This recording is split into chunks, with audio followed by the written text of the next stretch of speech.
সত্যি কথা বলতে বাপের বাড়ি বাপের বাড়ি বাপের বাড়ি বাপের বাড়ি জিনিসটাই পুরোটাই আলাদা। সত্যি কথা, যেখানে জন্ম হয়েছে, যেখানে ছোট্ট থেকে বড় হওয়া, কত রকমের স্মৃতি।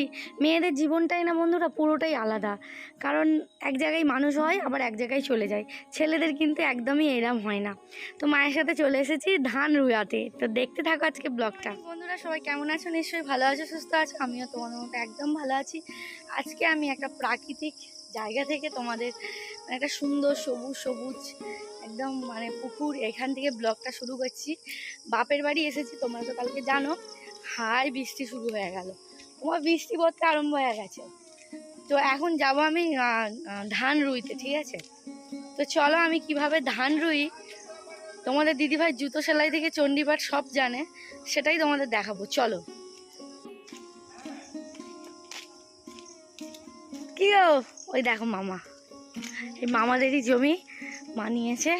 আমাকে এখানে একটা জুতোটা খুলে যেতে হবে। মৌলিকা তাই দেখো কত বাতাবি হয়েছে, দেখো কত বাতাবি। হ্যাঁ আমি আসছি আসছি।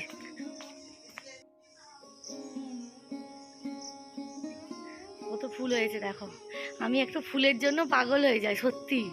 ফুল দেখলে যেন আমার কি লোভ লাগে গো মামা। আসছি। এই মামা আমাকে খুব সাপোর্ট করতো, যাই হোক মামা তোমাদের আশীর্বাদে একটু সাপোর্ট মোটামুটি। হ্যাঁ আসছি।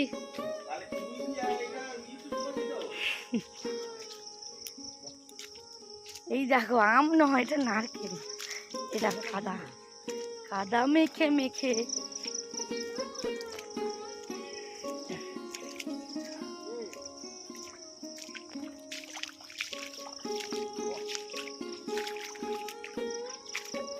কথা বলতে এখন তো এই জমিতে প্রচুর চিংড়ি মাছ হয়। মা তো চিংড়ি মাছ কত ধরে।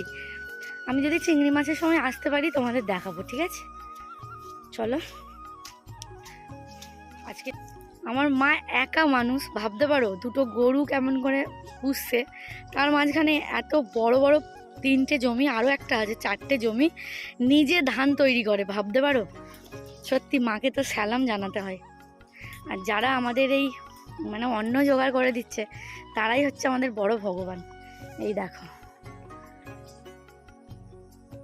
তোমরা দেখে নাও, যারা অনেকেই বাইরের ব্লগ দেখো, গ্রামের ব্লগ দেখতে ভালোবাসো। সবাই কেমন জমি রয়েছে দেখো, পুরো মাঠটা সবুজে সবুজ। বন্ধুরা মা দেখো এখানে মোটামুটি ধান, এটাকে কি বলে মা, কি বলে এটা, ব্যান ভাঙতে শুরু করে দিয়েছে এখানে। আর আমি এই যে রুইবো, এই যে এই ব্যানগুলো দিয়ে এইরকম ভাবে রুইবো, ঠিক আছে? দেখো পুরো সাইডের ভিউটা।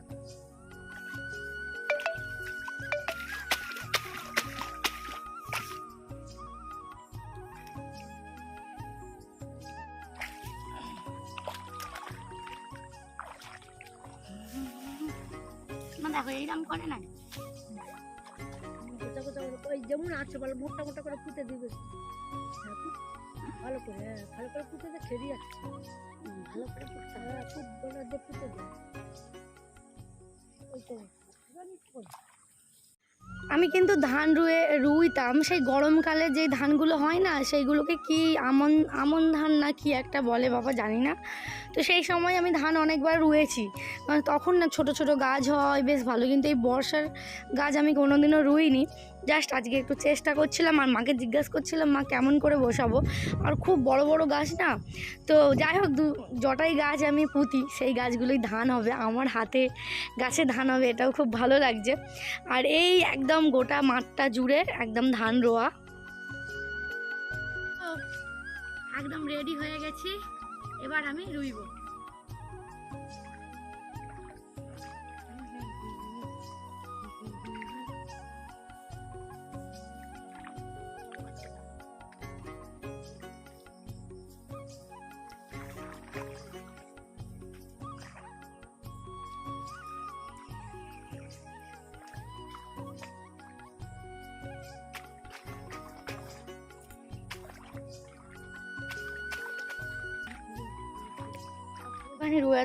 রুইতে বাকি ছিল, তো মা আর আমি সেটা পূরণ করে দিয়ে এলাম।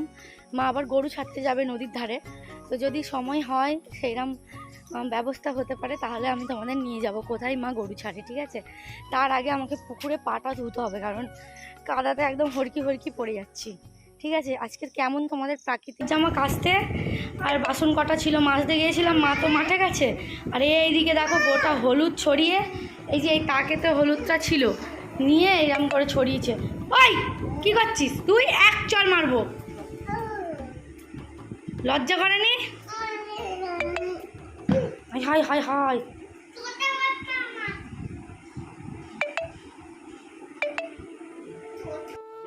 আমাদের ওখানে তো 20 টাকা করে দিয়ে দেয়। 25 টাকা দিবে, 25 টাকা। 25 টাকা। তো বন্ধুরা, মা আজকে মাংস করবে বলেছিল, মাংস আজকে হবে না। আমি ভাবছিলাম আজকে বাড়ি চলে যাব, কিন্তু যেতে দিচ্ছে না, ভালো লাগছে না। দূর, কালকে সারা রাত কারেন্ট ছিল না। দেখা যাক কী কী রান্না টান্না হয়। মাছ নিয়েছে ভোলা মাছ, এইরকম সাইজের, ছোটো ছোটো সাইজের ভোলা মাছ নিয়েছে 60 টাকা করে। আর আমাদের ওখানে ওই ভোলা মাছ 30 টাকা 40 টাকা করে লাস্টে দিয়ে যায়। হ্যাঁ তো বন্ধুরা, এরপরে এখনও অনেক ভিডিও আছে, কিন্তু আমি তোমাদের সাথে সেটা শেয়ার করতে পারবো না। ভিডিওটা অনেক বড় হয়ে যাবে, এমনি 11 মিনিট 12 মিনিটের ব্লগ হয়ে গেছে। তোমরা একটু ছোটোখাটো ব্লগই দেখতেই পছন্দ করো। আর তারপরে এত ভালো ভালো দৃশ্য, কোনটা কাট করবো আমি নিজেও ভাবতে পারছিলাম না। তো এই জন্য আজকে ব্লগটা এখানেই শেষ করছি। কালকে এরপর থেকে নতুন একটা ব্লগ দেখা হবে। ভালো লাগলে লাইক করে দিও, কমেন্ট করতে ভুলো না, আর চ্যানেলটিকে সাবস্ক্রাইব করে পাশে দেখো। টাটা বাই, সবাই ভালো থেকো, সুস্থ থেকো।